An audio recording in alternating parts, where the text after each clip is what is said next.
Silence keep. It's going to take modifications, or in other words, some money, to keep noise at FC Cincinnati's new stadium from affecting Music Hall. Yeah, we're getting our first look today at the environmental noise study commissioned by the Cincinnati Arts Association, and David Winter is at Music Hall with its findings. Hi, David.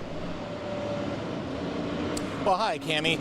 You know, this report is thick, and it landed like a thud when I showed it to the people that it's affecting, namely FC Cincinnati, the Symphony, the Opera, the Ballet, and all of those who attend their events. Call it the Battle of the Decibels, FC Cincinnati's new stadium versus the Cincinnati Music Hall. When it comes to who will win this sound battle, Symphony and Ballet fan Karen Pinsky does not like her odds. Listening to a symphony and you heard, I wouldn't like that. I wouldn't like that. I might not go back. This is the site on the West End where the stadium is being built, and this is the Cincinnati Music Hall. The new environmental noise study shows that during a concert or ballet in Springer Auditorium, noise from a soccer match would be readily audible by the audience and the performers and would interfere with the subtle moments of the performances by the resident companies.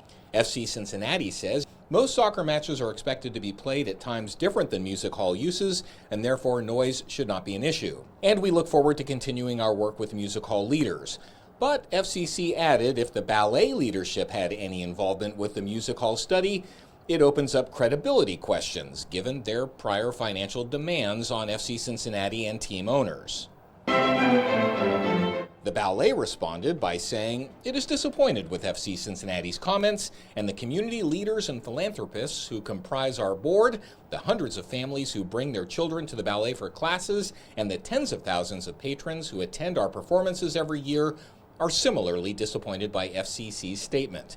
The Cincinnati Arts Association declined an on-camera interview as well, but did send a statement saying CAA and music halls performing resident companies believe that FC Cincinnati Stadium is a positive development for Cincinnati and the West End, and we will continue to work cooperatively with FC Cincinnati and acoustics to identify and implement solutions to these sound intrusion issues.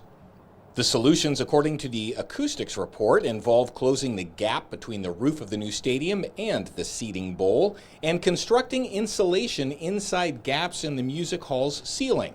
I think they can work it out without spending millions and millions of dollars. Karen says she hopes the solution is found before Oliver is ready to play soccer or violin. Well, the big question, of course, remains who's going to pay for the modifications to both buildings. Incidentally, we did just receive from FC Cincinnati a revised statement.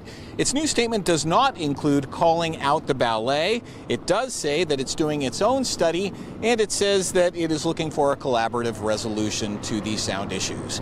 Reporting live from downtown, David Winter, Local 12 News. All right, David, thank you. And the new FC Cincinnati Stadium is expected to be complete in 2021.